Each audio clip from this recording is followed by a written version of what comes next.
When the blood of those who should have protected me stained my own hands, I understood that life isn't the beautiful romance they tell us about, but a succession of brutal moments that test how much we can endure before breaking or transforming into something we never imagined becoming. Before starting this story, I've carried in silence for decades. I want to ask you watching now, please subscribe to the channel, leave your like on this video, and comment which city you're watching from. Each of your comments is like a warm embrace for this old woman who needs more than ever to share what she's kept hidden for so long.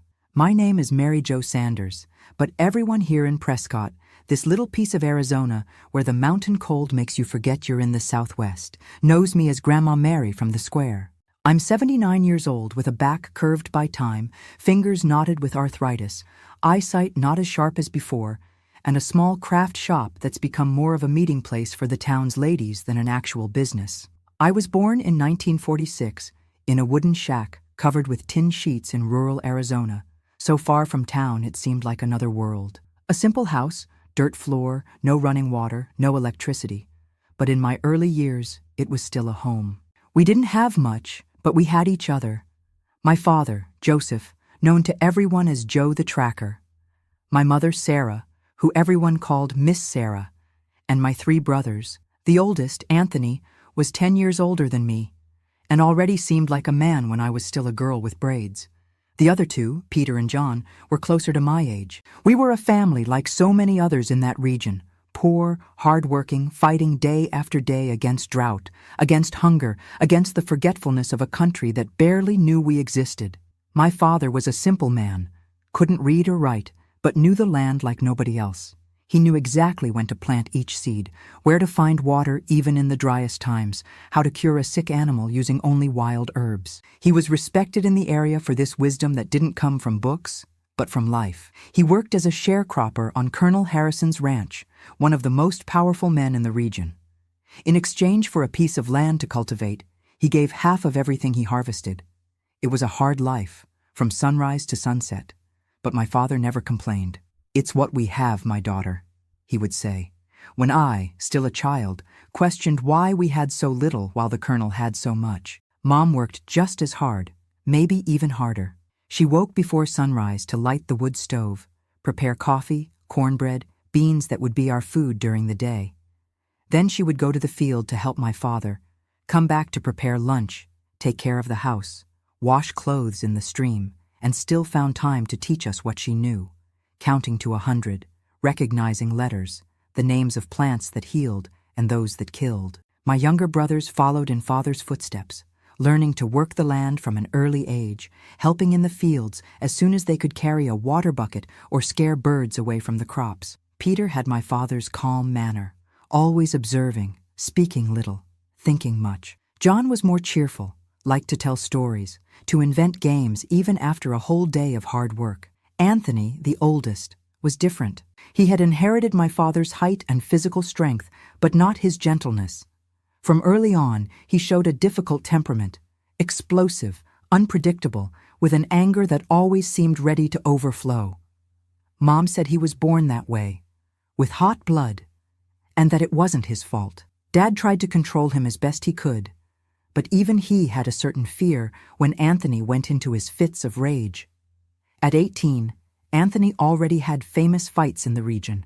He'd come home with skinned knuckles, sometimes with a bruised face, but always with a strange smile that gave me chills. He started hanging around with a group of boys from the neighboring ranch, all with the same reputation as troublemakers. Mom cried in secret, worried about the path he was taking. Dad tried to talk to him, but Anthony would just listen in silence, eyes fixed on some distant point, as if he wasn't really there. It was during this time that I noticed the way he looked at the girls in the area. It wasn't the look of admiration that other boys had. It was something darker, more threatening. I remember once, at the community 4th of July celebration, when he was watching Mary Beth, Mr. Joaquin's daughter. There was something so intense, so disturbing in that look that made me stay by her side the whole night, making up excuses not to leave her alone. 2 weeks later, Mary Beth appeared injured, with a torn dress after returning from town. She never spoke about what happened, but stopped going to celebrations, stopped smiling, and months later, her family moved far away. I was 13 then, and although I didn't fully understand what was happening, I felt an instinctive fear of my own brother. I avoided being alone with him, always tried to be near Mom or my other brothers when he was around. There was something in his eyes when he looked at me that made me feel like a bird before a snake, paralyzed, terrified, sensing danger but unable to flee. My father noticed these changes at home, the growing tension, the silent fear that Mom and I shared. He began to keep Anthony busy with heavier work, farther from home, as if trying to keep him away from us. For a time, this seemed to work. Life followed its difficult but predictable course. The harvests, the droughts, the rare rains that brought hope, the community celebrations that brought a little joy amid the harshness of daily life. Until one morning in August 1962, everything changed. Dad woke up with a strong pain in his chest, could barely breathe. Mom laid him down in bed, sent Peter to fetch the healer from the neighboring community. But when he arrived, it was already too late. My father, that strong man who seemed capable of enduring anything, had departed without even saying goodbye. My dear viewers who are following me this far, you can't imagine the pain of losing someone like that, suddenly, without warning. Especially when that person is the pillar of the house, the protector, the one who kept everything and everyone in balance. If you've ever lost someone important in your life, leave in the comments which city you're watching from. Your support at this moment, as I relive these painful memories, means so much to this old woman. The wake was organized in our own house, as was customary.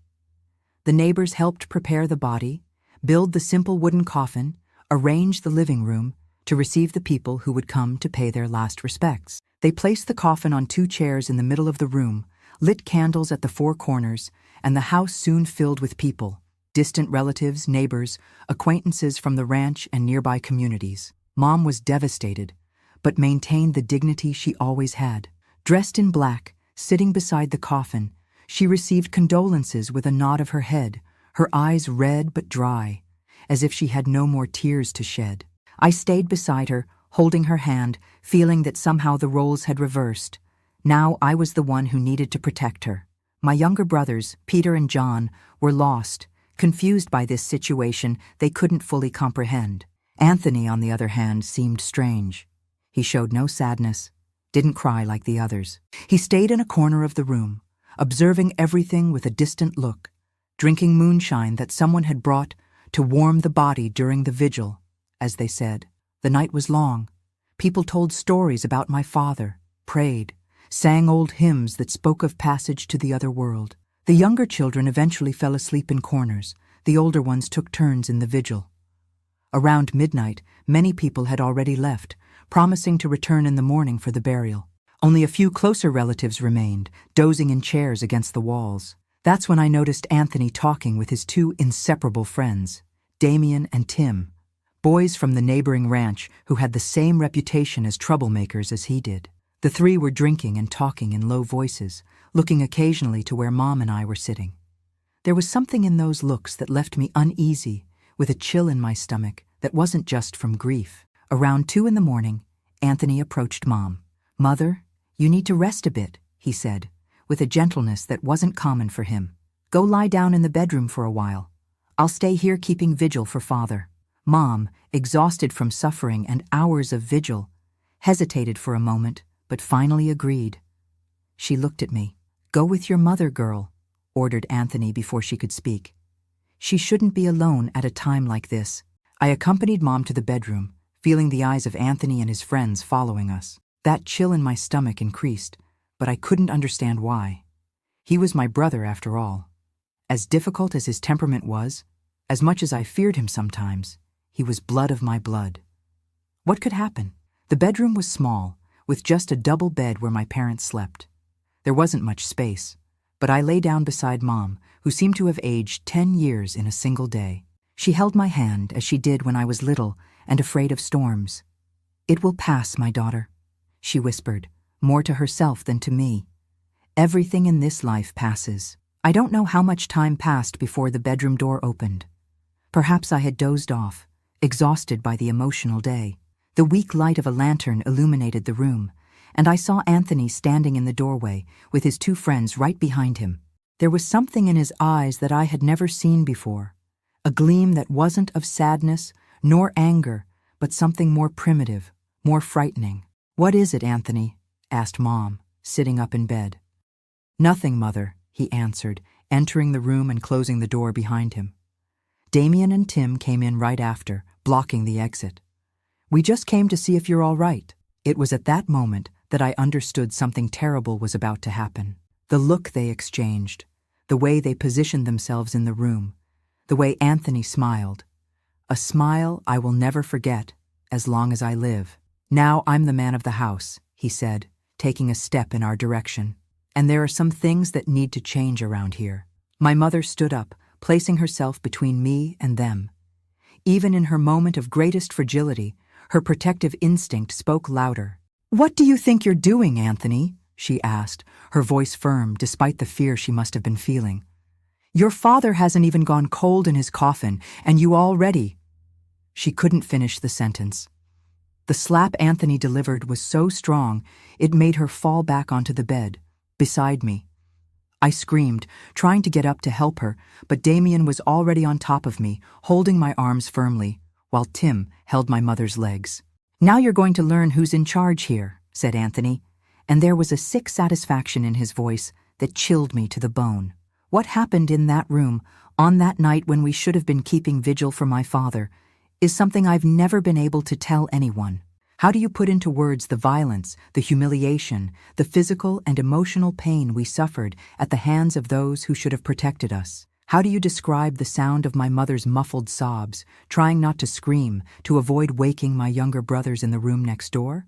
How do you talk about my own screams, silenced by Damien's dirty hand over my mouth? Hours that seemed like an eternity. A nightmare from which we couldn't wake up. And when it finally ended, when they left the room laughing and whispering among themselves, we stayed there, Mom and I, embracing, trembling, crying in silence, unable to look at each other, to talk about what had happened. "They'll be back," whispered Mom after a long time, her voice so low I could barely hear. This was just the beginning, and she was right. That night was just the start of our private hell. A hell that would last for years, that would forever change who we were, that would force us to make decisions we never imagined being capable of making. But that night, lying in that bed, smelling the sweat and moonshine they had left in the air, hearing my mother's restrained sobs, I made a silent promise, a promise I would keep secret for years, but that I never forgot. They would pay for what they did. One way or another, someday, they would pay. The morning came with a particular cruelty that day. The sun entered through the cracks in the wooden window as if nothing had happened, as if the world continued the same. But nothing was the same. Everything had changed that night in a way that neither I nor my mother could yet fully comprehend. We got up in silence, avoiding looking at each other. It hurt to move. It hurt to breathe. It hurt to exist. But we had a funeral to face, appearances to keep, a final goodbye to give to the man who, without knowing it, had been our only protection against the evil that lived under the same roof. People began arriving early to accompany the procession to the small community cemetery. Anthony and his friends acted as if nothing had happened. My brother even cried in front of everyone when they closed the coffin, fake tears that gave me more disgust than sadness. The burial was like so many others in that region, simple, quick, under the strong sun that punished backs already punished by work. People threw flowers on the coffin, prayed, hugged us, offering words of comfort that couldn't reach us. We were beyond comfort, beyond words, beyond the understanding of those who hadn't gone through what we had. We returned home in silence, a home that was no longer a home, but a prison where our jailers were our own blood, a home where the nightmare hadn't ended with the dawn, but had only begun, and would last much longer than we could bear. The days that followed my father's burial were like living in a slow-motion nightmare. The house where I grew up, which was already small and cramped, became a cage where my mother and I were cornered animals, always vigilant, always afraid. Anthony took my father's place in the fields, negotiating with Colonel Harrison to continue the work as a sharecropper. In front of others, he behaved like the responsible son who had taken on the family's support after his father's sudden death. But inside the house, He was a completely different person. The first weeks were the worst. He and his friends came home drunk almost every night.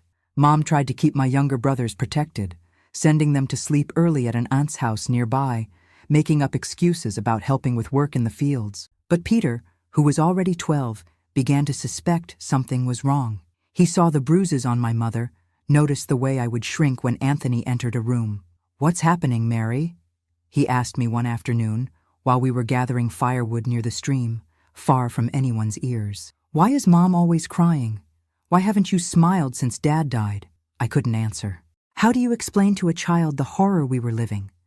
How do you put the unimaginable into words? I just hugged my brother, holding back the tears that threatened to fall, and whispered that everything would be all right, that it was just the sadness over our father's death, that it would soon pass. But it didn't pass. The situation only got worse with time.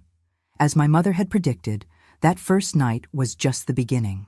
Anthony seemed to take pleasure in humiliating us, in subjecting us to his will, in constantly reminding us that now he was in charge. Damien and Tim were constant presences, participating in the cruelty, turning our suffering into some kind of sick entertainment.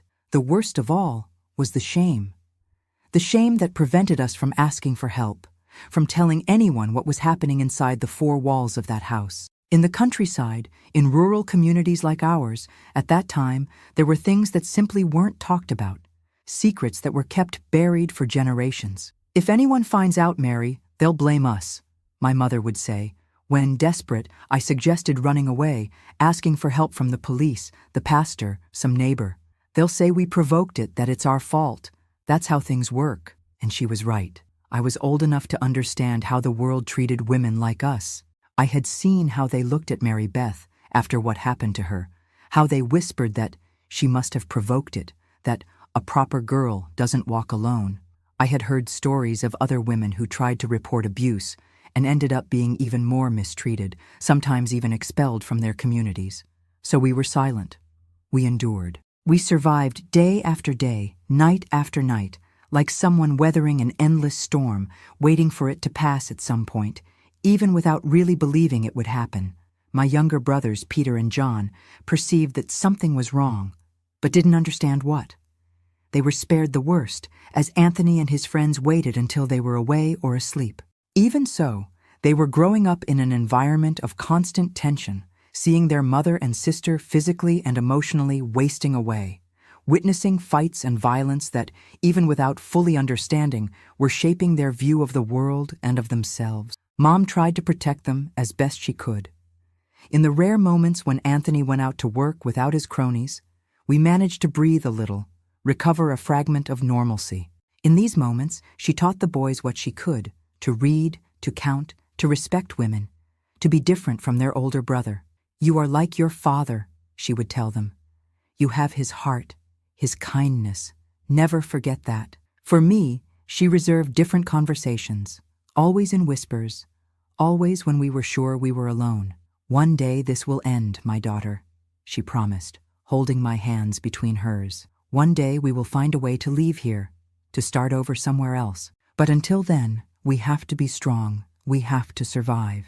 It was this promise that kept me alive in the darkest days, the hope that someday we would find a way out, that there would be a life beyond that hell, a future where we could breathe without fear, sleep without terror, live without the constant threat hanging over our heads. My dear viewers, I know this story is difficult to hear. Sometimes, when I tell it, I see in the eyes of those listening that gleam of disbelief, as if they're thinking, "This can't be true. Things like this don't happen." But they do happen. They happened to me, to my mother, and they still happen today to so many women and girls across this country. If you're listening to this and you identify with it, know that you're not alone. Leave in the comments which city you're watching from. Your testimony, even anonymous, can give strength to someone else who's going through the same thing. The situation lasted for almost 2 years. 2 years that seemed like an eternity, where each day was a battle to maintain sanity, to not completely succumb to despair. I was 16 when things began to change, not because Anthony or his friends had become less cruel, but because something inside me and my mother began to transform. It was after a particularly brutal night, when Tim and Damien had drunk more than usual, and Anthony was in one of his worst moods. They had already gone, leaving us broken as they always did. Mom and I were sitting at the kitchen table in the dark, without the strength to light the lantern, without the desire to see each other's new bruises. "I can't take it anymore," I whispered, surprised by my own voice after hours of silence. "I'd rather die than continue like this."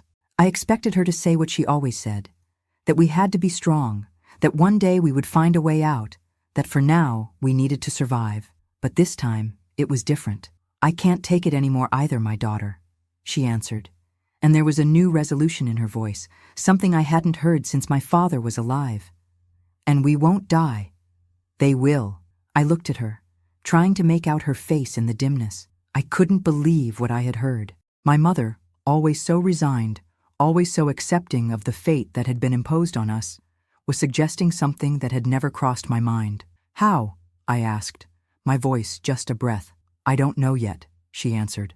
"But we'll find a way. They won't continue doing this to us. They won't continue doing this to my children." That night, something changed between us. We were no longer just victims, waiting for the horror to end on its own.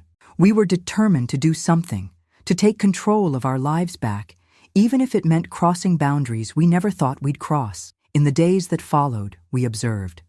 We paid attention to schedules, to habits, to moments of vulnerability. Anthony and his friends were strong, violent, merciless, but they had weaknesses. Drink made them careless. Arrogance made them underestimate two women they considered completely subjugated. We began to plan in secret, in the rare moments when we could talk without being overheard. It was a simple plan, born of desperation and the determination of those who had nothing left to lose. "We can't tell Peter and John," said my mother. "They're too young to carry this burden." I agreed. My brothers were suffering enough just witnessing the situation, without fully understanding what was happening. We couldn't involve them further. We couldn't make them accomplices to what we were planning. The plan took shape gradually, each detail carefully thought out during long, sleepless nights, in moments stolen between household chores. It was risky. It was dangerous. It was our only hope. The opportunity came on a community celebration night. It was the 4th of July, and everyone was gathered around the bonfire, eating, drinking, dancing, celebrating as if there was no tomorrow. Anthony, as always, was with Damien and Tim, the three already intoxicated by moonshine since early on. "Today," whispered my mother when they left for the celebration, leaving us at home with the order to have hot food waiting when they returned. "It has to be today." We sent Peter and John to their aunt's house, with the excuse that they also deserved to participate a little in the celebration. In truth, we wanted them far from what was about to happen. We prepared everything as agreed. The food they demanded: beans, rice, a meat stew we had saved for special occasions, the table set as they liked it, the moonshine bottles in sight, ready to continue the drinking they had already started at the celebration. And most importantly, the Jimson weed, ground and discreetly mixed into the stew, an amount small enough not to be noticed in the taste, large enough to do what needed to be done. Jimson weed was something all women in the region knew and feared. If not prepared correctly, it releases a powerful poison. My mother knew exactly how much to use, how to use it. She had learned from her own mother, who had learned from her mother before her. "It's women's knowledge," she explained to me as we prepared, "passed down from generation to generation for moments like this." As we waited, fear and determination fought within me. What we were about to do was irreversible. It was criminal. It was also, at that moment, the only way we saw to escape the hell we were living in. They arrived after midnight, drunk as we expected, noisy, demanding food, imposing their presence as they always did. They sat at the table, served themselves generously from the stew, praised the flavor between sips of moonshine and crude jokes. Mom and I watched from a distance, in silence, waiting. We felt no guilt, no hesitation, just a strange detachment, as if we were watching a scene that didn't concern us. The first symptoms appeared quickly: excessive sweating, nausea, disorientation. They didn't understand what was happening, believed it was just the excess of drink. When they realized something was wrong, it was already too late. We watched impassively as they writhed, screamed, begged for help. We didn't move a finger. At that moment, we were no longer the loving mother and the obedient daughter. We were avengers, executioners of a sentence they themselves had signed with their acts. When they finally became motionless, when the last breath left their bodies, we looked at each other. There was no need for words. What had to be done was done. What would come after, we would face together. We cleaned everything. The table, the dishes, the entire kitchen. We dragged the bodies out of the house to a more remote area where the soil was softer. We dug for hours under the weak light of the moon, our hands bleeding with the effort, our bodies exhausted, but our minds strangely calm. We buried them deep, side by side, in an unmarked grave, without ornaments, without prayers. There was no place for them in heaven, no place for them in our future memories. Only in the silence of the earth that now covered them. We returned home before dawn, cleaned ourselves, burned the dirty clothes, scattered the ashes around the yard. When my brothers returned the next morning, they found the house clean and quiet, as if nothing had happened. "Where's Anthony?" asked Peter, noticing the absence of the older brother. "He went to the city with his friends," answered my mother without hesitating. "Said he got a better job there." Nobody questioned it. It was common for young men from the countryside to leave to try their luck in the big cities. Many never returned, either because they had found a better life or because they had found only more misery. In the beginning, there were still sporadic questions. Some neighbor who was surprised not to have seen the three young men, someone who asked if they had sent news. With time, the questions ceased. People disappeared in the desert all the time, swallowed by drought, by poverty, by distance. Mom and I never talked about what happened that night. There was no need. It was a secret we carried together, a burden we shared, an invisible line we crossed with no possibility of return. Life continued. Different, but it continued. We took over the work in the fields, me and Mom along with my brothers who were already growing up. It was hard, but it was honest. The absence of Anthony and his friends was like removing a crushing weight from our shoulders. We began to breathe again, to sleep without fear, to exist without the constant shadow of terror. The physical scars healed with time. The others, the invisible ones, those never completely disappeared. They were there, under the surface, reminding us of the price we paid for our freedom, the boundary we crossed to survive. They were difficult years, but of a different difficulty. The struggle against poverty, against drought, against forgetfulness. This was familiar. It was what we had always known. It was no longer the struggle against the monster inside the house, against the terror of endless nights, against the humiliation that corroded our soul. Little by little, we rebuilt what Anthony had destroyed. Trust, security, the ability to look to the future and see something beyond fear. It wasn't easy, it wasn't quick, but it happened. We were survivors in more than one sense, stronger than we ever imagined being.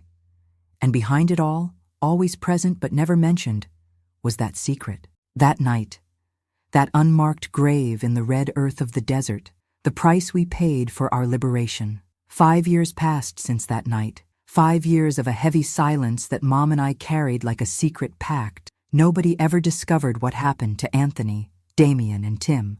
Some people in the community came to comment that they had heard they were working in California. Others said they had gone to the gold mines in Alaska. Stories that we discreetly fed, without confirming or denying, letting them take on a life of their own and replace the truth that only the two of us knew. In those 5 years, many things changed. Peter, who was 12 when it all happened, was now 17, almost a grown man, strong and determined like our father. John, at 15, was more of a dreamer, talked about studying, about leaving the farm one day, about knowing the world beyond those hills. They grew up without Anthony's shadow, without the poison of his hatred and violence contaminating their young souls, and that was a silent victory that Mom and I celebrated each day. We worked hard on the farm, the 4 of us together. It wasn't easy. The life of a Southwesterner never was. But there was a peace we hadn't known before.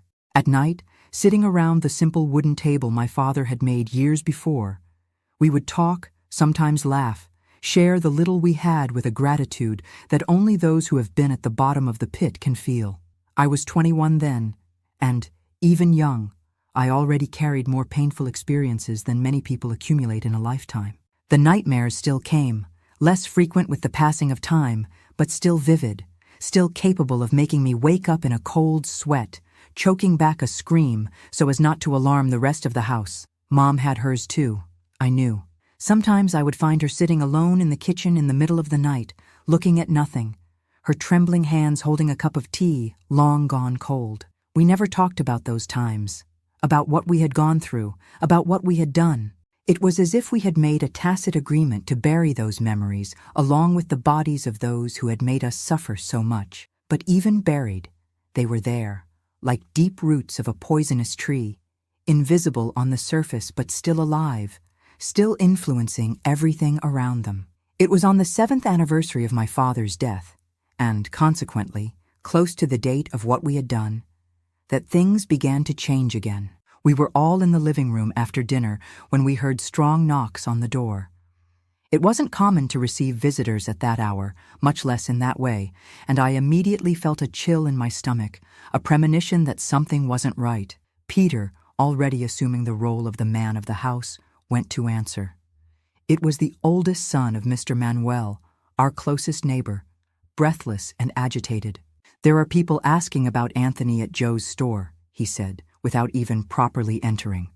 "Two men nobody knows around here, relatives of Damien and Tim, from what I understood."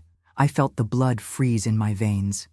In 5 years, we had never faced a situation like this. I looked at my mother, who had visibly paled, but maintained her composure in front of the boys. "They must be their cousins," she said, with a calmness I knew was only surface deep. "Anthony wrote last year saying he was working with them in California. Tomorrow I'll go to the store to talk to these men." Peter and John seemed to accept the explanation, but I knew my mother too well not to notice the terror hidden behind her eyes. As soon as the boys went to sleep, we met in the kitchen, speaking in whispers despite the silent house. "They came looking, Mom," I said, my voice trembling. "After so long." "It was to be expected," she answered, surprising me with her lucidity. "Sooner or later someone would wonder, someone would want to know. Especially Damien's family, who were closer." "And now?" I asked, feeling the panic grow. "If they discover, if they know what we did?" "They won't discover," she cut in, her voice firm. "They have no way to prove anything. What we did is well buried, you know that." But I wasn't so sure. I looked through the small kitchen window, to the darkness outside, to that distant piece of land where years before we had buried our secret along with our torturers. What if someone had seen? What if someone knew? What if these men weren't just concerned relatives, but people who already suspected something? "We need to prepare for the worst," I finally said, turning back to look at my mother. "If they discover, if they come after us." I didn't need to finish the sentence. Mom understood perfectly what I wanted to say. We had crossed a line years ago, a line that most people never imagine crossing. And if necessary, we would cross it again. "Tomorrow I'll go to the store," she decided. "I'll talk to these men, find out what they really want. Meanwhile, you stay home with the boys. If I don't come back by noon?" "Don't even think about that," I interrupted, horrified at the possibility.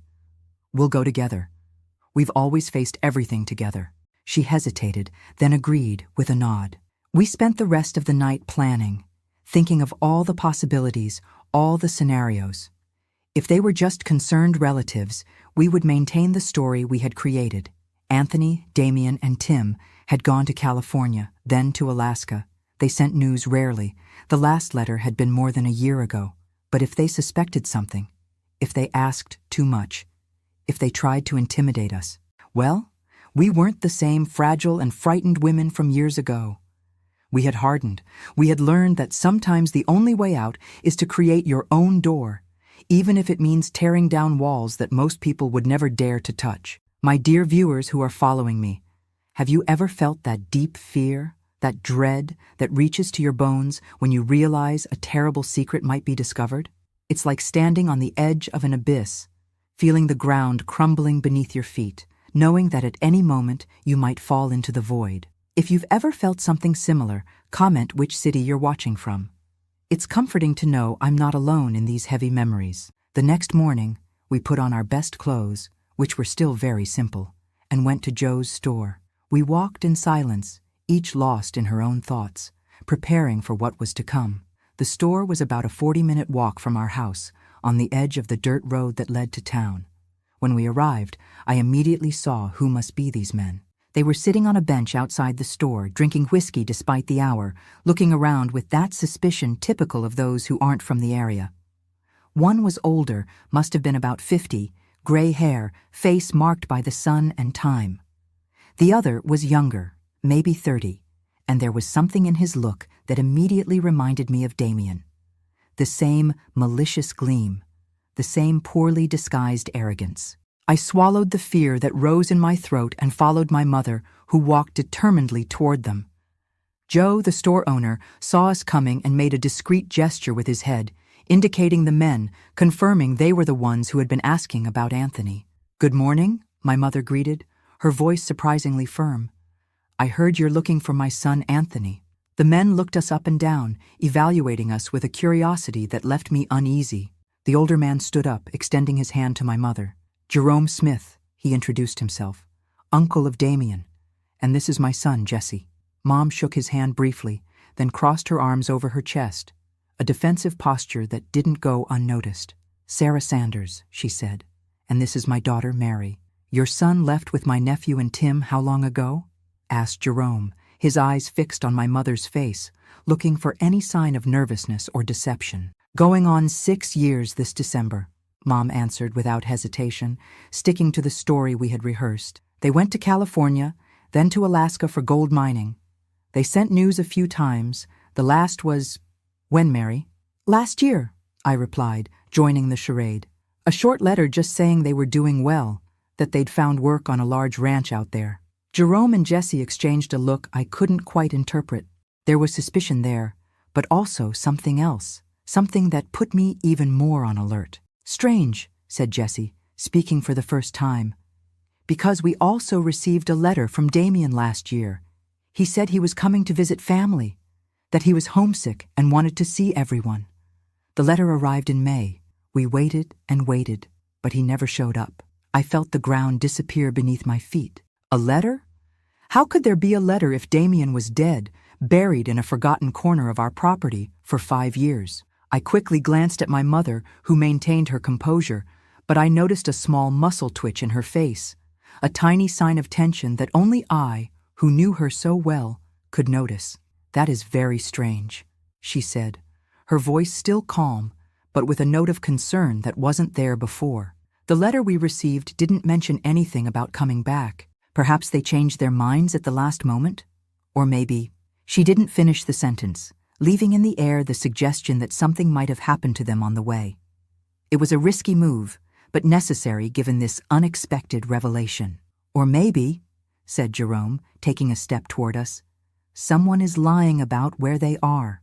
There was a moment of tension so palpable it felt like we could cut it with a knife. Jerome's eyes, hard and suspicious, fixed on my mother's. Jesse slowly standing up, his hand casually resting near his waist, where I could see the handle of a knife. My mother, still as a statue, her face a mask of offended dignity. And me, feeling my heart beat so hard I was sure everyone could hear it. "What exactly are you suggesting, Mr. Smith?" asked Mom, her voice now with a hardness that matched the man in front of her. He didn't answer immediately. He studied us for a few more seconds, as if trying to read the truth in our faces, in our posture, in our poorly disguised fear. "Nothing," he finally said, stepping back. "I'm not suggesting anything. We're just worried about our boy, as you must understand." My mother nodded, the tension in her shoulders easing slightly. "Of course I understand. I'm worried about Anthony, too. It's been a long time since we've had news. If you hear anything, please let us know." "Certainly," replied Jerome, but there was a tone in his voice that didn't match his words. "And you do the same, if you have news." We agreed, exchanged a few words of farewell, and walked away. We walked in silence until we were far enough from the store, out of earshot of Jerome and Jesse.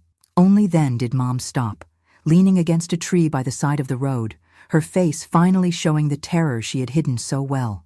"The letter," I whispered, still unable to believe it. How can there be a letter?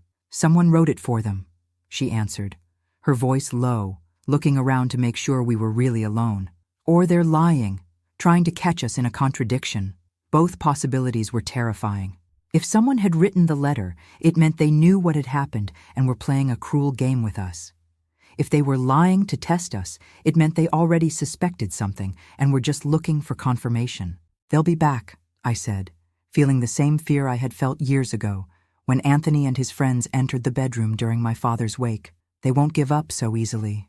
No, they won't, agreed Mom, straightening up, determination returning to her face. But neither will we.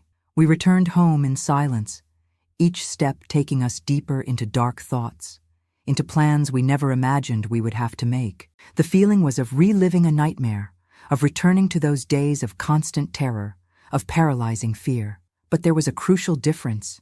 We were no longer defenseless victims. We had proven to ourselves, in the most brutal way possible, that we were capable of fighting, of surviving, of doing the unthinkable when necessary. At home, we told an edited version to Peter and John, that relatives of Damien and Tim were looking for news, that they were worried that they might come visit us to learn more. We didn't mention the letter. We didn't mention the veiled accusations. We didn't show the fear we felt. That night, after everyone went to sleep, Mom and I met again in the kitchen. The plan we developed was simple and terrible at the same time. If Jerome and Jesse came back, if they threatened us, if they tried to expose what they suspected, well, the Arizona desert was a place where people disappeared all the time. 2 more wouldn't make a difference. It's horrible to think this way, I whispered, feeling the weight of the decision we were making. That would be 2 more lives. It's not what we want, replied Mom, holding my hands in hers. It's what might be necessary. To protect ourselves, to protect your brothers, to protect the future we managed to build after so much suffering. I knew she was right. We hadn't chosen this path. It had been imposed on us by Anthony's cruelty and his friends, by the society that closed its eyes to the suffering of women like us, by the system that left us completely helpless. We had done what needed to be done to survive, and if necessary, we would do it again. During the days that followed, we lived in a constant state of alert. Every sound in the night made us jump out of bed. Every stranger on the road made us panic. Every look from the neighbors seemed charged with unspoken suspicions. We kept knives hidden in various places in the house, continued to plan, to prepare for the worst. But Jerome and Jesse didn't return, not immediately. Perhaps they were letting time pass, believing that would make us more relaxed, less vigilant. Maybe they were gathering more evidence, more information. Maybe they were just waiting for the perfect moment to confront us. We were prepared for men, for accusations, for fight against those who wanted to expose our terrible secret. What we were not prepared for, what we could never have predicted, was the way our past would come back to haunt us, not through strangers thirsty for revenge, but through the most unlikely and devastating means possible.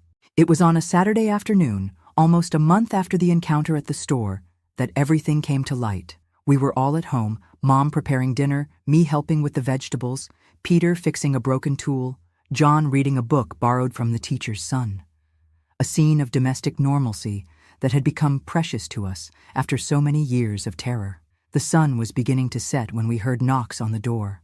Not strong and aggressive knocks like we had imagined in our nightmares, but soft, almost hesitant. Still, we exchanged an alarmed look, Mom and I. I discreetly grabbed the knife I was using to cut vegetables, hiding it in the folds of my skirt. It was Peter who answered, as always. We heard his exclamation of surprise, then his animated voice calling for Mom. Perplexed, we went to the door. And there, standing on the threshold, thin and worn, but unmistakably alive, was Tim. The shock paralyzed my entire body. There, before us, was Tim, thinner, older, with visible scars on his face, but undeniably alive. How was it possible? I had seen his lifeless body, had helped drag him to the grave, had thrown dirt over him. I felt the world spin around me. The walls of the house seemed to close in on me. Peter was excited, hugging the one he considered an older friend who had returned after so many years. John, who barely remembered him, kept his distance, observing with curiosity. Mom was even paler than I must have been, but maintained her composure with a strength I never understood where it came from. "Tim!" she exclaimed, with a naturalness that amazed me. "After so long. Come in, come in." He entered limping, leaning on an improvised cane. When he passed by me, his eyes met mine for a moment. There was no hatred in them, as I would have expected. There was no accusation. There was something different, something I couldn't immediately identify. "Where are Anthony and Damien?" asked Peter, while helping him sit at the table. "Did they come with you?" Tim hesitated, looking quickly at me and Mom before answering. "No, they didn't come," he said finally. "It's a long story. We're all eager to hear it," said Mom, placing a cup of coffee in front of him. "But first, rest a bit." The journey must have been long. While Peter and John bombarded Tim with questions about the big city, about the adventures he had lived, about what he had seen in all these years, Mom and I exchanged tense looks. How had he survived? How had he come back? And more importantly, what would he tell the boys? When night fell and dinner was served, I felt like I was living a nightmare while awake. We ate in silence, interrupted only by the occasional questions from the boys and Tim's brief answers. He ate slowly, as if each movement was painful. "The boys need to sleep," Mom finally said when the meal was over. "Tomorrow you can talk more." Peter and John protested, but she was firm. Reluctantly, they went to the bedroom, leaving us three alone in the kitchen. The silence that followed was heavy, loaded with unasked questions, with unspoken accusations, with a fear so dense it seemed to make breathing difficult. "How did you—" I began, unable to complete the question. "Survive," he completed, his voice hoarse. "By a hair, the Jimson weed. I must have eaten less than the others. Or maybe my body reacted differently. I got very, very sick. I thought I was going to die. I think you thought so too." "We saw you stop breathing," said Mom, her voice low, controlled. "We saw your eyes, empty." "I almost died," he confirmed. "But when you buried me, there was still a thread of life in me. Weak, but it was there." I shuddered, imagining the horror. Him, partially conscious, being dragged, thrown into a grave, covered with dirt. "How did you manage to get out?" I asked, unable to imagine how someone in the state we saw him would be strong enough to dig his way out of a grave. "Someone saved me," he said, looking at his own hands. "A hunter passing by with his dogs. The dogs sensed something, started digging. He found me still alive, though barely." Mom and I exchanged frightened looks. Someone knew. Someone had witnessed our crime. "Who?" asked Mom, her voice trembling for the first time that night. "Who saved you?" "A man who wasn't from around here. He was just passing through. Had his own past to hide, from what I gathered. Didn't ask questions, didn't tell anyone. He took me far away, cared for me until I recovered enough." "And Anthony? Damien?" I asked, even already knowing the answer. "Dead," he answered simply. "The poison worked perfectly on them. When the hunter found me, it was already too late for them." Another heavy silence settled between us. The question hammering in my mind finally escaped my lips. "Why did you come back?" He looked at me for a long time before answering. "Not for revenge, if that's what you're thinking," he said finally, although I thought about it for a long time. In the beginning, when I was recovering, hate was the only thing keeping me alive. I planned to come back, tell everyone what you had done, see you in jail or worse. I felt my heart race. So that was it. He had come back to expose us, to denounce us, to destroy the life we had rebuilt with so much effort. "Then why haven't you done that yet?" asked Mom, her voice now firm. "Why this conversation? Why didn't you go straight to the police?" "Because I understood," he answered simply. "With time, when the anger subsided, when I could think clearly again, I understood what we had done to you, what I had done, what Anthony and Damien had done." His words caught me by surprise. Of all the things I expected to hear, this confession wasn't one of them. "I saw other women suffering the same," he continued. "In the city, in the places I passed through. Women abused, assaulted, treated as if they weren't people. And there were always men like us, like I was, laughing, drinking, treating everything like a big joke. Silent tears ran down my face. They weren't tears of fear, nor of regret, but of an emotion I couldn't name. Seeing that man, one of those who had caused so much suffering, speaking like this, recognizing what he had done, it was something I never thought would happen. I changed, he continued, or at least I'm trying to. I'm not the Tim anymore. Maybe I needed to almost die to understand what I was doing to others. I've spent the last few years trying to fix what I could, helping women escape situations like yours. It's not much, it's not enough, but it's something. My mother, who rarely showed emotion, was crying now. A silent, contained cry, but real. I came to ask forgiveness, he said, looking at each of us, not to receive it. I know what we did is unforgivable. I came so you would know that I understand why you did what you did, that I don't blame you, that if I were in your place, I would have done the same. My dear viewers, who are continuing with me on this painful journey, have you ever experienced a moment like this, where something you believed to be absolute, black and white, right and wrong, suddenly reveals itself to be much more complex, where the person you saw as a monster reveals himself to be human, with regrets, with the capacity for change? If you've ever lived through something similar, leave in the comments which city you're watching from.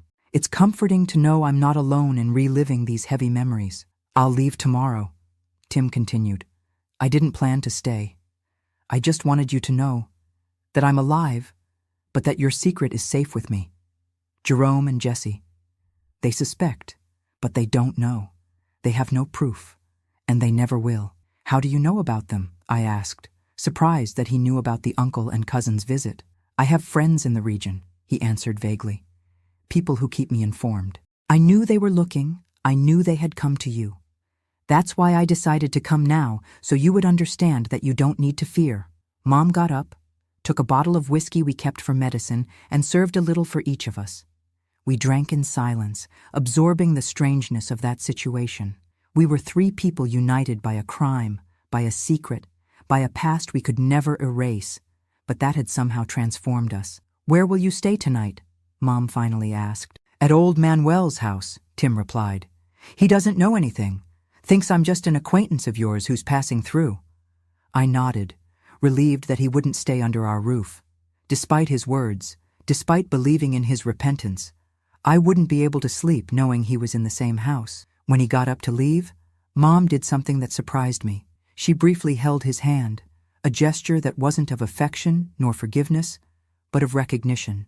A silent recognition of what had happened, of what we had all done, of what we could never change. What will you tell the boys? I asked, suddenly worried about the story he would tell my brothers. The truth, he answered, or part of it. That Anthony and Damien died in the city, of disease. That I've been living around, working where I can. Nothing about what happened that night. They don't need to know. I agreed, grateful that he understood my brothers needed to be spared this terrible story. They had grown up without Anthony's shadow, had built their own identities, their own values. Revealing the truth now would only bring unnecessary suffering. Tim kept his word. The next morning, he told the boys a sanitized version of his story. How he had gone to California with Anthony and Damien, how the two had gotten sick and died, how he had survived working in different places, learning different trades. Peter and John listened fascinated, asking questions, absorbing every detail of that story that, in their innocence, they believed to be completely true.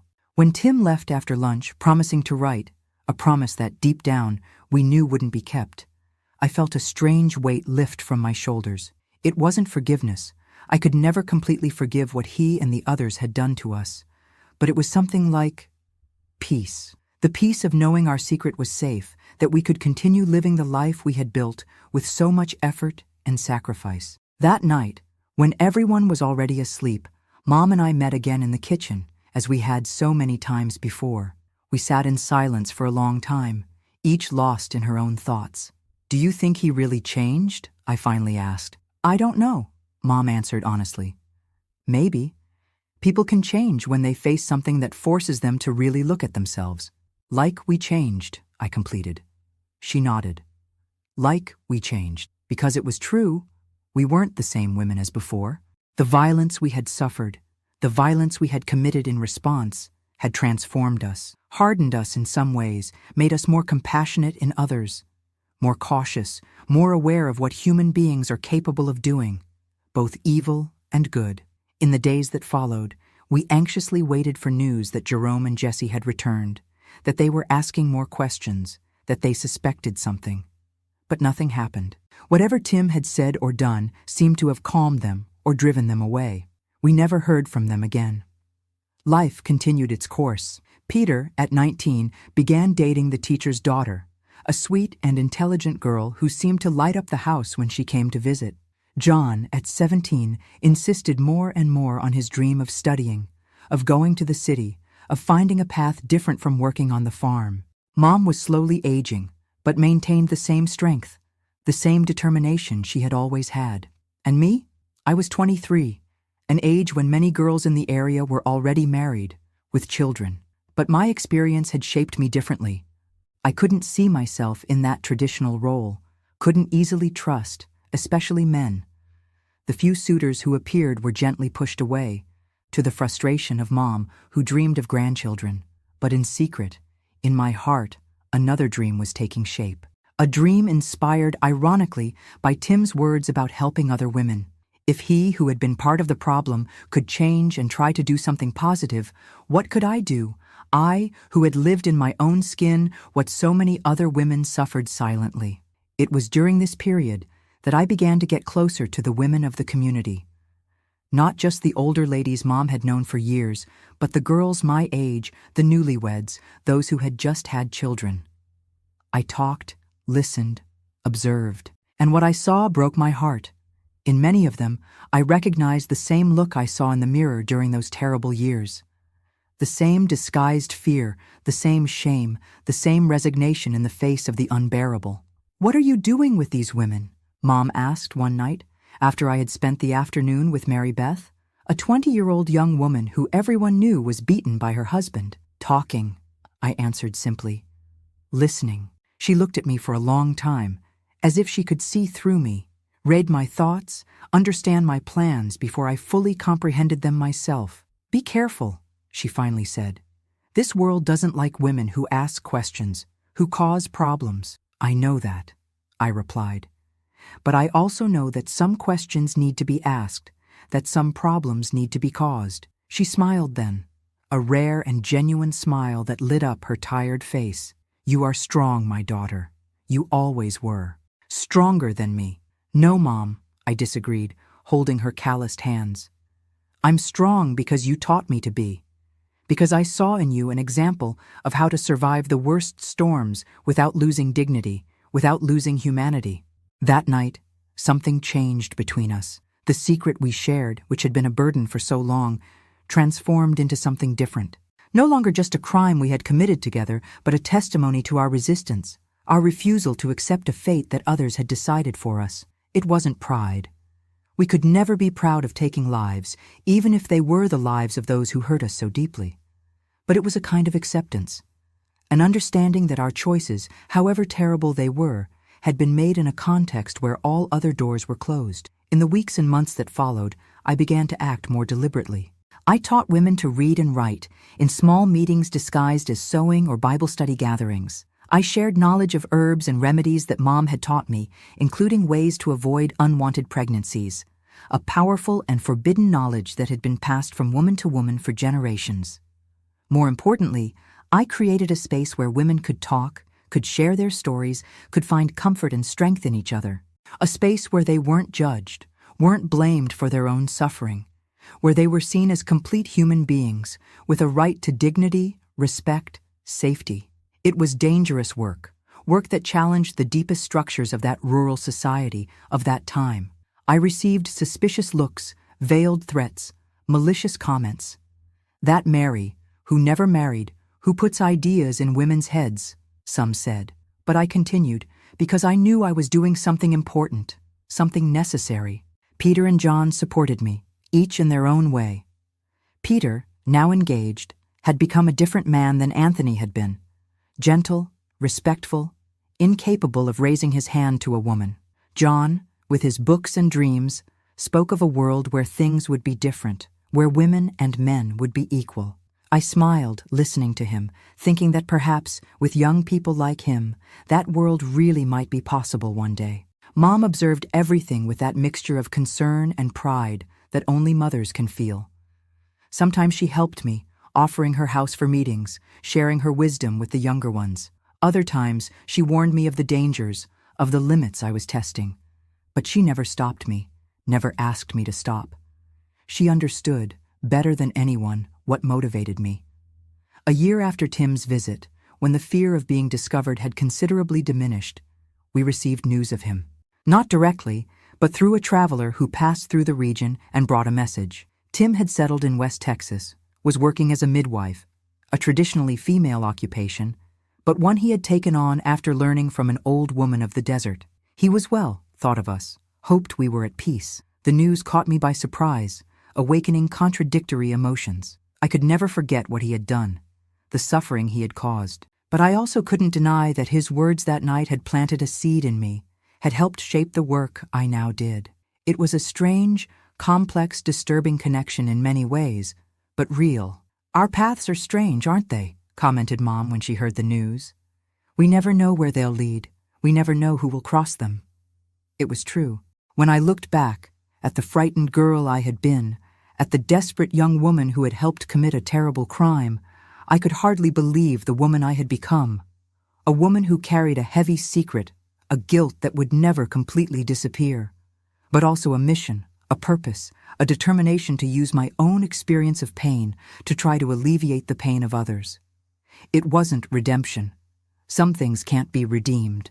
It was transformation. The transformation of a victim into a survivor, of a survivor into a fighter, of a fighter into an agent of change. A small, local, almost invisible change to the eyes of the world, but real and significant for those whose lives it touched.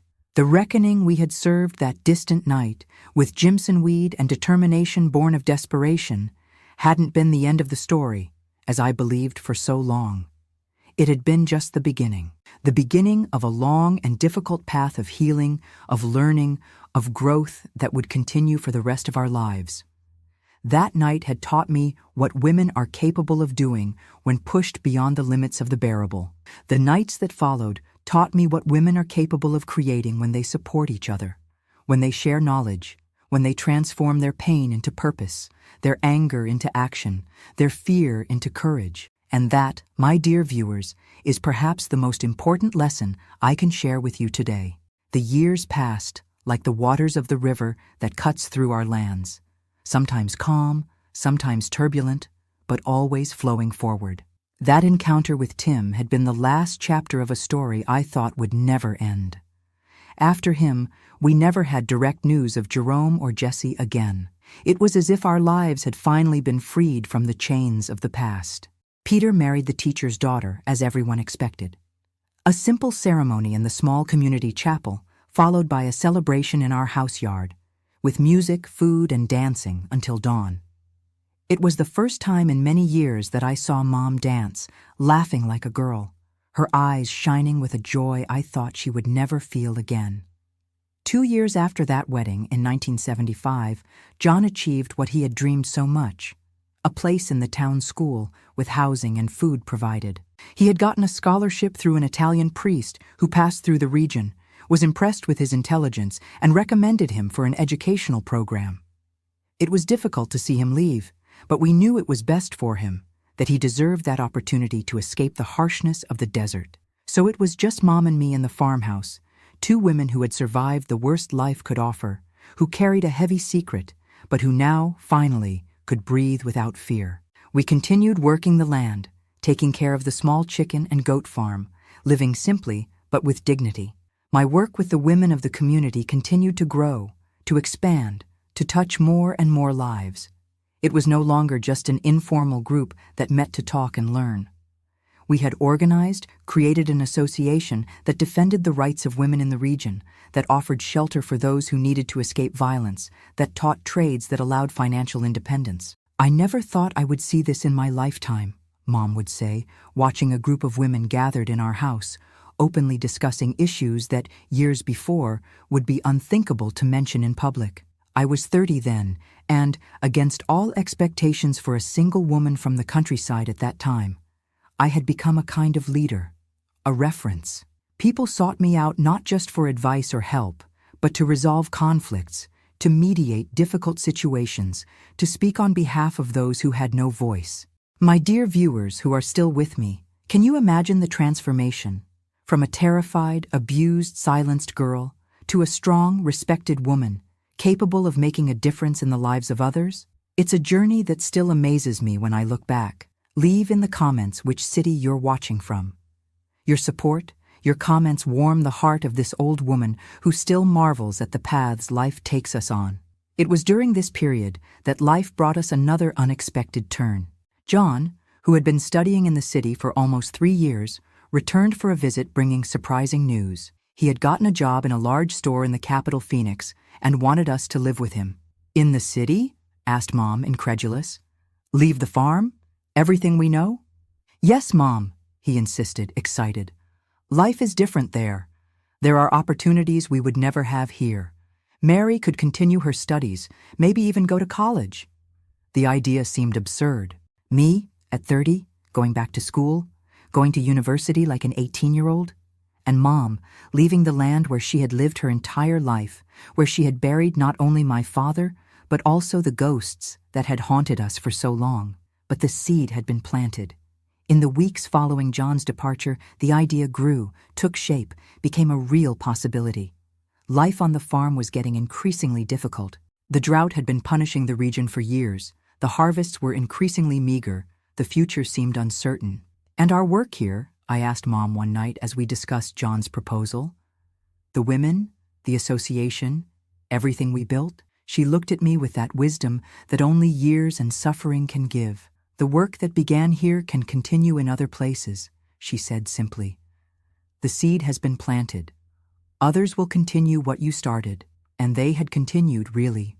Mary Beth, that young woman who used to be beaten by her husband, had become a leader in her own community. Teresa Johnson, who everyone thought would never recover after her husband abandoned her with 5 small children, now taught other women to make embroidery they sold to stores in the city. So many stories of transformation, of women who had found their voice, their strength. After months of hesitation, of doubts, of planning, we finally made our decision. We would sell the small property, the animals, almost everything we owned, and go to Phoenix. It was a leap into the dark, a huge risk, but also an opportunity to truly start over, to leave behind not just the place, but the memories, the weight of the past. The farewell was difficult. The women I had worked with for years, the families we had known forever, the land that had been the silent witness of so many moments, both the terrible and the joyful ones. On our last day on the farm, I went alone to that distant piece of land where, years before, we had buried our tormentors, our secret, part of our souls. The place was unrecognizable now. Nature had reclaimed its domain, covering everything with dense vegetation, erasing any trace of what had happened there.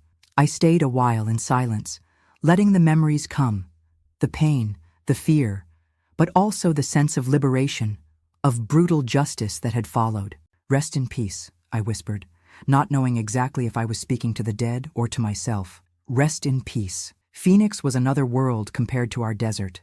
Tall buildings, busy streets, cars, buses, people of all types, accents, colors. In the first months, Mom and I felt completely lost, disoriented by so much novelty, so much noise, so much agitation. We lived in a small apartment in the downtown area, not far from the store where John worked. It was a cramped space, without the large yard we were used to, without the silence of the night in the countryside, without the starry sky that had always covered us. But it had running water, electricity, a bathroom inside the house, luxuries we had never known. Little by little, like plants transplanted to a new soil, we adapted, created roots in this different environment. Mom found a job as a cook in a boarding house where her knowledge of homestyle cooking from the Southwest was valued. I got a job as an assistant in a daycare, taking care of children whose mothers needed to work. And, more surprisingly still, I followed John's advice and went back to study. First, the GED, to complete the basic education that had been interrupted so many years before. Then, encouraged by teachers who saw in me an uncommon determination, I began to prepare for college entrance exams. Psychology, I answered, when they asked me what course I intended to take. I want to understand the human mind, how people deal with trauma, how we overcome the worst experiences. It was an ambitious dream, almost impossible for a woman of my age, with my background, my origin. But I had learned in the hardest way that life is made of impossibles that become reality, both the terrible and the wonderful ones. In 1980, at 34, against all odds, I entered Arizona State University in the psychology program. I was by far the oldest student in the class. Most of my colleagues could be my children if I had followed the normal path for a woman of my generation and region. "It's never too late to start over," said the developmental psychology professor when she saw me discouraged in front of the mountain of content to absorb, the difficulties of keeping up with the pace of the younger ones, the constant feeling of not really belonging to that academic world.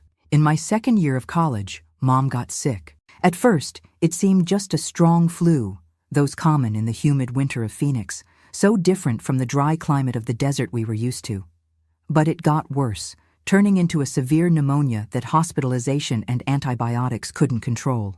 "Don't worry, my daughter," she said, holding my hand in the hospital, her voice weak but still carrying that courage I always admired. "I've lived longer than I expected. I've seen you and your brothers on their way in life. I've seen you find your purpose, your strength." "Don't talk like that, Mom," I begged, feeling the tears I couldn't control. "You still have a lot of life ahead, a lot to see, to live." She just smiled, that serene smile she had learned to show even in the most difficult moments. Deep down, we both knew the truth. Her body, tired from so many battles, from so much hard work, from so much suffering, was reaching its limit. On a rainy night in July, with the sound of drops hitting against the hospital window, Mom departed. Gently, without drama, without apparent suffering. I held her hand until the last moment, as she had held mine so many times throughout life, protecting me, strengthening me, teaching me to survive in a world that seemed determined to destroy us. The funeral was simple, as she would have wanted. Peter came with his wife and 2 small children. John was there with his fiancée, a city girl Mom never got to meet. Some neighbors from the boarding house where she worked, some college classmates of mine, John's friends. A small group, but sincere in their grief for a woman whose true story, whose real strength, few really knew. We buried Mom in a cemetery on the outskirts of Phoenix, far from the land where she was born, grew up, suffered, survived. As I watched the coffin descend into the earth, I thought of the other grave, that distant night, of another burial that had been so different from this one, but which was connected to it by invisible lines of cause and effect, of desperate choices, of consequences that extended through the years. "Now it's just you who knows," said John on the way back, when we were alone on the bus. "Only you who carries the whole story." I looked at him, surprised. "What story?" "Mom never told," he answered, looking out the window at the gray city under the rain. "But I saw things, heard things. I was a child, but I wasn't stupid. I know something happened that night. I know you did what you had to do." I felt a chill run down my spine. After so long, after so much care to preserve the secret, to protect my brothers from that terrible truth, he knew. Maybe not all the details, but enough. "John, you don't need to say anything," he interrupted me, finally looking me in the eyes. "I never needed to know exactly what happened. I know you had no choice. I know you did what you did to protect us, to survive. I never judged, never questioned." The tears returned with force, blurring my vision. They weren't tears just of pain for the recent loss, but of relief, of a weight being partially lifted after so many years. "Does Peter know?" I asked, my voice almost a whisper. "I think he suspects, but we never talked about it. Some truths are too heavy to share, even between brothers." I nodded, grateful for the wisdom of that young man who, when everything happened, was just a child, grateful for his silence, for his understanding, for his love that transcended judgments. The following months were an exercise in reconstruction, in moving forward even when it seemed impossible. I continued in college, despite the pain, despite the difficulty of reconciling studies and work. Now that I no longer had Mom's financial help, the nights were the worst, alone in the small apartment that now seemed too big, without the comforting presence that had always been my safe harbor. It was during this period that I began to write. Not exactly a diary, but a record of our story, of our struggles, of our victories and defeats. Not for publication, not for others to read, but for myself, to organize my thoughts, to understand the path I had traveled, to honor Mom's memory. Writing heals, my clinical psychology professor would say. Transforming experiences into words is a way of making sense of chaos, of integrating trauma into our life narrative without allowing it to completely define us. And she was right. Page after page, night after night, I was unearthing memories, feelings, reflections I had kept buried for so many years. The process was painful, sometimes left me exhausted, unable to sleep after reliving such intense moments. But it was also liberating, clarifying, healing in a way I had never experienced before. I graduated in psychology in 1985, at 39 years old. John was there, proud as if he himself were receiving the diploma. Peter couldn't come. His wife was in the last days of pregnancy with their third child. But he sent a congratulatory telegram that I keep to this day. It was a moment of triumph, of achieving a dream I didn't even know I had until a few years before. I began working in a community clinic, serving low-income people who normally wouldn't have access to psychological treatment. I specialized in trauma, in domestic violence, in helping women and children who had gone through experiences similar to mine. It wasn't easy work. Each story I heard echoed with my own memories, reopened scars that never completely closed. But it was the right work for me. For each woman, I managed to help find her voice, her strength, her ability to rebuild life after devastating experiences. I felt I was honoring Mom's legacy, the journey we had traveled together. In the years that followed, I continued my clinical work, but also went back to study. I did specialization, master's degree, published articles about trauma and resilience that were, in part, disguised reflections about my own experience. I became a reference in my field, invited to give lectures, to train new professionals, to help develop public policies aimed at protecting women and children. In 1994, an unexpected event brought the past back, but in a way I could never have predicted.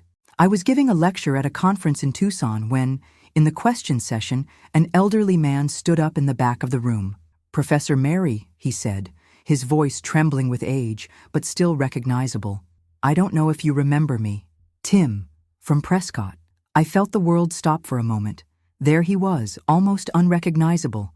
More than 30 years had passed since our last meeting. An old man now, white hair, face marked by time, leaning on a cane that was no longer improvised, but still necessary. After the lecture, we met at the hotel cafe. The conversation was strange, uncomfortable at first, but gradually transformed into something closer to a dialogue between old acquaintances, united by a complex and painful past. He had continued his work as a midwife in West Texas, had helped found a birth center that was now a reference in the region. He had married a local teacher, had 2 adopted children, several grandchildren.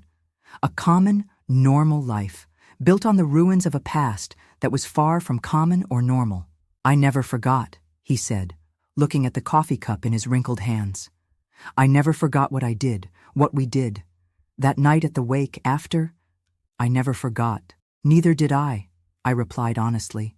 "But it seems we both chose the same path afterwards, didn't we?" he continued, now looking me in the eyes, trying to fix what was broken. Not in ourselves. Some things have no repair, but in the world around us.